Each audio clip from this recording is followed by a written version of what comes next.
Olá, hoje a gente vai mergulhar num termo que, olha, ganha muita força ultimamente, tanto que foi eleita a Palavra do Ano de 2024 pelo dicionário Oxford, brain rot. Isso mesmo. A tradução podridão cerebral já dá um susto, né? Dá uma ideia do peso da Com coisa. certeza. Basicamente, a gente está falando de uma percepção de declínio cognitivo, emocional também, que muita gente está ligando ao consumo exagerado de conteúdo digital. Sabe, aquele conteúdo mais rápido, superficial, que, vamos dizer, não alimenta muito a mente. Exato, conteúdo de baixo valor nutricional, digamos assim. Boa. E para guiar nossa conversa hoje, a gente tem como base um artigo bem interessante, chamado Brain Rot, o novo TDAH digital e como recuperar sua saúde mental. Um título forte, né? Bastante. Então, nossa ideia aqui é entender melhor o que é esse tal de Brain Rot, como ele aparece na nossa vida e, o mais importante, que estratégias a gente pode usar para lidar com isso. Tudo baseado no que essa fonte traz para a gente. Ok, vamos lá então. Vamos sim. E é interessante começar, como você disse, desembrulhando o conceito. Porque essa preocupação com a superficialidade afetando a mente, ela não nasceu ontem com a internet, sabe? Ah, não. Não. O artigo até resgata uma coisa curiosa. Lá em 1854, o Henry David Thoreau, no livro Walden, já usava uma expressão parecida. Sério? 1854? Sim, ele criticava o que ele via como uma superficialidade intelectual da época. E ele fez uma analogia interessante com a podridão das batatas, que era uma praga agrícola daquele tempo. Ele sugeria que algo parecido estava acontecendo com as mentes das pessoas. Que doido isso. Uma preocupação do século XIX que parece que está falando diretamente com a gente hoje, né? Quase 170 anos depois, e a ideia da podridão mental volta com tudo, só que agora turbinada pela tecnologia. O que mudou para essa expressão explodir deste jeito agora? Pois é, a versão moderna do brain rot, como a fonte descreve, é essa percepção de que o nosso estado mental, intelectual, está se deteriorando por causa do consumo exagerado de material online que é, bom, trivial, pouco desafiador. Tipo o que exatamente? O foco principal tá nos vídeos curtos, sabe? Aqueles que a gente fica rolando sem fim, memes que aparecem e somem, os feeds infinitos das redes sociais. A questão central é que esse bombardeio constante de estímulos muito rápidos, muito fragmentados, parece que está cobrando um preço cognitivo e emocional. Um preço real. E um preço que o pessoal está começando a perceber, pelo visto. O artigo fala de um aumento de 230% no uso do termo só de 2023 para 2024. É muita coisa. É um salto enorme. E o que eu acho mais curioso é que parte disso vem das gerações mais novas, a Z e a Alfa, com uma dose de autoironia. Quase talvez isso aqui seja fritando meus miolos fazer o quê, sabe? Uma consciência meio resignada do problema. Exato. Essa consciência irônica é um fenômeno interessante por si só. Mas essa sensação de miolos fritando não é só força de expressão, né? A fonte vai atrás da base neurológica disso. Ah, isso é importante. Qual é a explicação? O conceito-chave que o artigo traz é a armadilha da dopamina.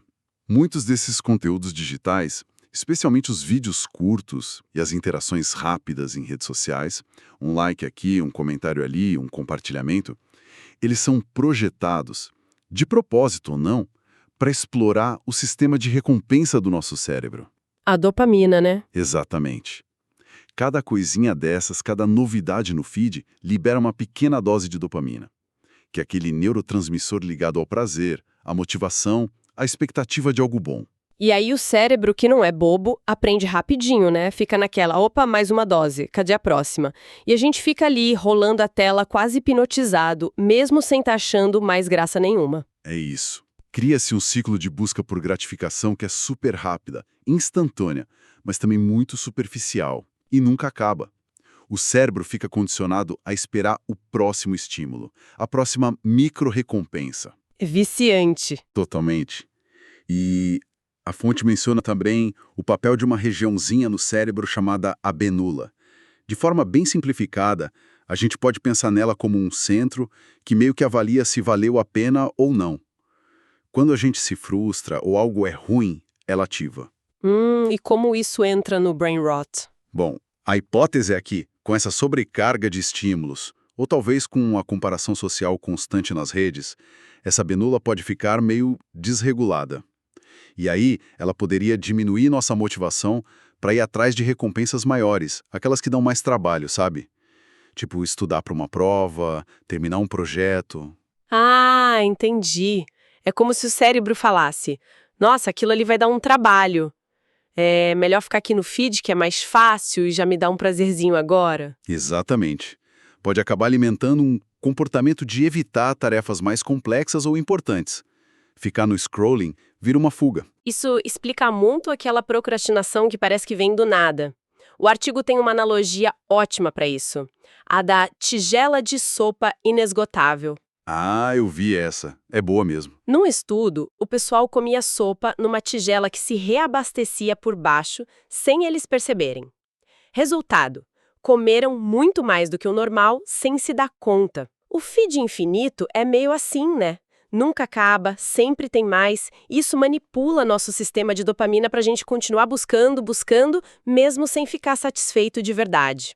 É quase uma engenharia para prender nossa atenção. Uma engenharia com consequências bem reais. Mas olha, é super importante frisar uma coisa que o artigo deixa clara. Brain rot não é um diagnóstico médico oficial. Não está lá no DSM, nos manuais de psiquiatria, como depressão ou TDAH. Certo, não é uma doença catalogada. Não. Mas descreve um conjunto de sintomas de queixas, tanto cognitivas quanto emocionais, que são muito reais para quem sente. E que podem sim parecer se misturar ou até piorar sintomas de condições que existem, como o próprio TDAH. Entendi. Não é diagnóstico, mas o mal-estar é legítimo. Então, como é que esse brain rot se mostra na prática? Quais são os sinais que a fonte descreve? O artigo organiza os sintomas em duas grandes áreas para a gente entender melhor. Primeiro, tem os sintomas cognitivos. Que seriam? Dificuldade de se concentrar, sabe? Aquela sensação de que não consegue mais focar numa coisa só por muito tempo. A famosa diminuição do tempo de atenção, o attention span. Ah, isso eu ouço muito. Pois é. E isso bate direto na capacidade de fazer o tal do deep work, aquele trabalho que exige concentração de verdade. Outra coisa, dificuldade com criatividade, com pensamento crítico, que precisam de um espaço mental mais calmo, menos fragmentado. Faz sentido. Problemas de memória de curto prazo também. Aquela coisa de entrar num lugar e esquecer o que foi fazer, sabe? Ou ler a mesma página de um livro várias vezes e não absorver nada. Super comum. E para completar esse quadro cognitivo, uma sensação geral de névoa mental, o tal do brain fog. O embotamento, como se o raciocínio estivesse mais devagar, menos claro. Nossa, só essa lista já é pesada. E qual a segunda área de sintomas? A segunda área é a dos sintomas emocionais e comportamentais. Aqui a fonte lista, por exemplo, apatia, aquela falta de vontade, de interesse nas coisas. Desmotivação geral. Mais curto, ansiedade é outro sintoma bem comum e muitas vezes ela é piorada pela dinâmica das redes sociais, né? A comparação, o medo de estar perdendo alguma coisa, o FOMO. Ah, o FOMO. Terrível. Pode aparecer ou piorar sintomas de depressão também, muito ligados a essa comparação e a uma sensação de não ser bom o suficiente.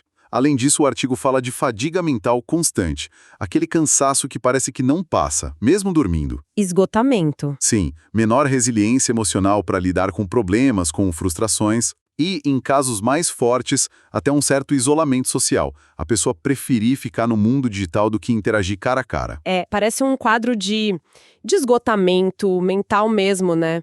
Causado por essa avalanche de informação e estímulo rápido o tempo todo. O cérebro não dá conta de processar e descansar. Exato.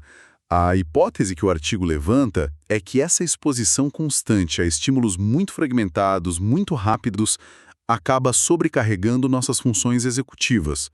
Que são aquelas funções tipo planejamento, organização. Isso. Planejamento, organização, tomada de decisão, controle de impulso, manter o foco, são as habilidades mentais mais sofisticadas. Quando elas estão sobrecarregadas, tudo fica mais difícil. E a coisa pode ser mais profunda. Se a gente conecta tudo isso, o artigo menciona pesquisas, até uma revisão de 2025 é citada, que mostram uma associação entre o uso excessivo da internet e mudanças na estrutura do cérebro mesmo. Mudanças físicas? Como assim? A mais preocupante, talvez, seja uma redução no volume da matéria cinzenta em áreas pré-frontais do cérebro. Simplificando muito, é como se a sala de controle do cérebro, que cuida do planejamento, do foco, da capacidade de dizer não para os impulsos, estivesse funcionando com menos recursos, digamos assim. Isso não é pouca coisa. Nossa, essa conexão com mudanças físicas no cérebro é um alerta e tanto. Mas tem luz no fim do túnel, né? O artigo também fala de como lidar com isso. Cita abordagens de terapia, menciona um doutor Adilson Reichert, que usa neuropsicanálise e terapia cognitivo-comportamental, a TCC. Como que isso funciona para o brain rot? Essa abordagem integrada que a fonte traz é bem interessante. Pelo lado da neuropsicanálise, a ideia é que esse fluxo maluco de conteúdo online superestimulante mexe direto com o sistema de recompensa, com a dopamina, que está ligado aos nossos impulsos mais básicos. Certo. Essa ativação constante e intensa pode acabar atropelando a função do ego. O ego, na psicanálise, é quem deveria mediar esses impulsos com a realidade, adiar a gratificação, planejar, regular o comportamento de forma mais adaptada, né? E aí, quando ele é atropelado... Vem a dificuldade de concentrar, a impulsividade de querer sempre mais estímulo, a procrastinação. A terapia, por essa linha, buscaria fortalecer essa capacidade do ego de regular os impulsos, de aguentar o desconforto sem fugir para o digital e de entender melhor o que está acontecendo por dentro. Aumentar a autoconsciência. Entendi a parte da neuropsicanálise, focando mais no interno, na regulação. E a TCC, como ela entra nessa história? Parecem complementares. Exatamente, se complementam bem. A TCC, a terapia cognitivo-comportamental, ela tem um foco mais direto nos pensamentos e nos comportamentos que a gente consegue observar e que estão mantendo esse ciclo do brain rot. Na prática, como funciona? O primeiro passo é ajudar a pessoa a sacar quais são os pensamentos automáticos meio tortos que disparam ou justificam o uso excessivo. Tipo, só mais um videozinho não faz mal. Ou, tenho que ver o que estão postando para não ficar por fora, o FOMO de novo. Ou até pensamentos do tipo, eu não consigo me concentrar mesmo, então nem adianta tentar. Reconhecer esses gatilhos mentais? Isso. E depois trabalhar para mudar esses pensamentos, para encontrar formas mais realistas e úteis de pensar. Ao mesmo tempo, a TCC usa várias técnicas práticas para quebrar o hábito automático de pegar o celular, de ficar online sem parar. Que tipo de técnica?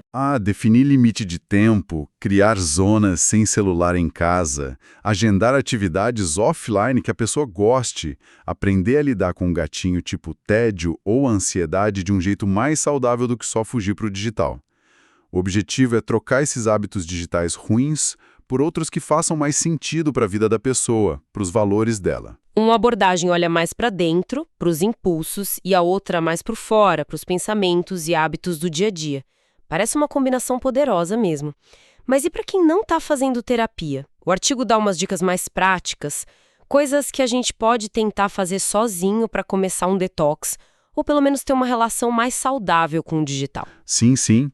E as estratégias são bem concretas, divididas em 3 grandes frentes. A primeira é o que eles chamam de higiene digital consciente. Higiene digital, gostei do termo. O que seria? Não é só diminuir o tempo de tela, é mais sobre usar com intenção. Antes de pegar o celular ou abrir uma rede social, a ideia é parar um segundinho e se perguntar: por que eu estou fazendo isso agora? Qual o meu objetivo? Sabe? Para quebrar o piloto automático, aquele impulso de pegar o aparelho por qualquer coisinha. Faz sentido. Sair do modo zumbi. Exato. Outra coisa importante dessa higiene é curar os seus feeds. Dá uma limpada de vez em quando, deixar de seguir contas que te deixam para baixo, ansiosa, ou que só postam coisa vazia. Tentar priorizar o que informa, inspira, ensina. A faxina digital. Isso. E claro, usar a tecnologia contra ela mesma. Desligar a notificação que não é importante, usar app que limita tempo em outros apps, definir horários específicos para checar e-mail ou rede social, não ficar o tempo todo disponível. Criar barreiras, né? Dificultar o acesso não intencional. Boa. E a segunda frente? A segunda é o recondicionamento cerebral com atividades analógicas. O foco aqui é treinar de propósito as habilidades que podem estar enferrujando com o excesso digital, principalmente a atenção sustentada. Treinar o foco? Como? A sugestão é reservar blocos de tempo todo dia, pode começar com 25, 30 minutos e ir aumentando para se dedicar a uma coisa só que exija concentração. Sem celular por perto, sem a aba aberta no computador. Tipo o quê?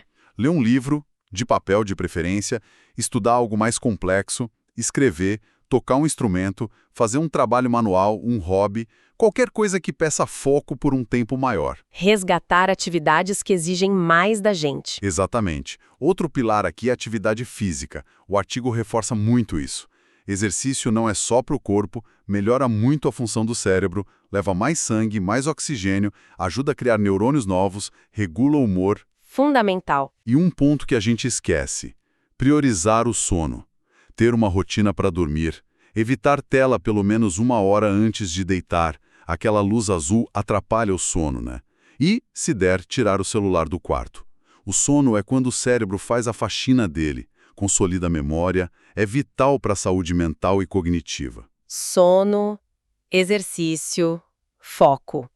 Parece o feijão com arroz do bem-estar que a gente às vezes troca por soluções rápidas e digitais, né?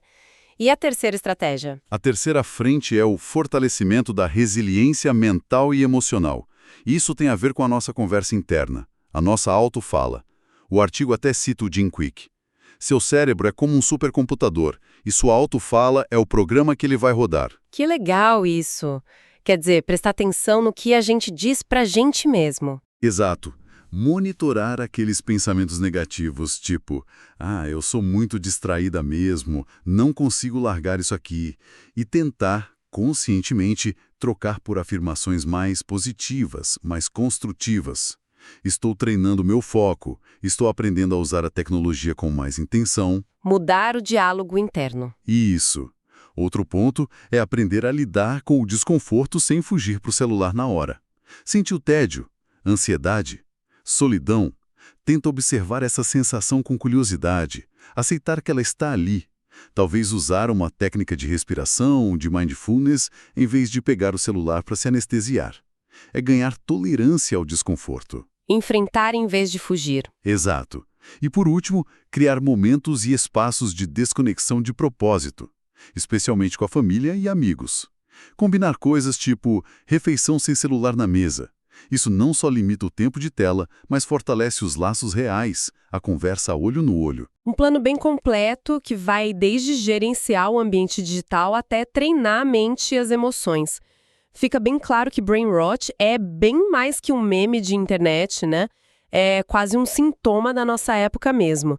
Um alerta sério sobre como esses ambientes digitais, que são feitos para prender nossa atenção a qualquer custo, podem estar moldando nossa mente de um jeito que nem sempre é bom para a gente a longo prazo. Parece que tem um conflito aí entre a economia da atenção e a nossa saúde mental.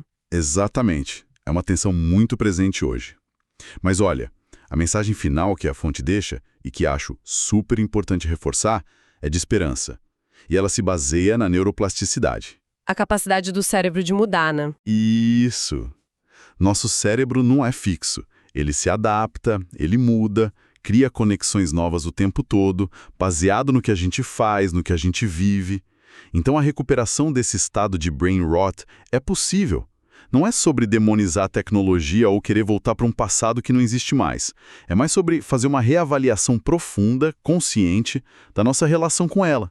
É a diferença entre ser só um consumidor passivo, meio refém dos algoritmos, e se tornar um usuário ativo, que usa as ferramentas com intenção, a seu favor, sem deixar que elas tomem conta de tudo, né? É um desafio gigante hoje em dia, não tem como negar. Mas o artigo sugere que a chave está na nossa capacidade de escolher, de decidir retomar o controle da nossa atenção e, no fundo, da nossa mente. E essa ideia leva a gente, talvez, para uma última reflexão. Algo para quem está nos ouvindo pensar depois. Já que o nosso sistema de recompensa, a dopamina, é tão facilmente capturado por esses ciclos rápidos e superficiais do digital, que outras atividades a gente poderia escolher cultivar de propósito? Atividades talvez mais profundas, mais desafiadoras, que dão um trabalho no começo, que a recompensa não é tão imediata, mas que poderiam engajar esse mesmo sistema de recompensa de um jeito que realmente alimentasse a nossa mente, nosso espírito, a longo prazo, em vez de só nos manter engajados e, muitas vezes, esgotados. Fica aí a provocação para cada um explorar.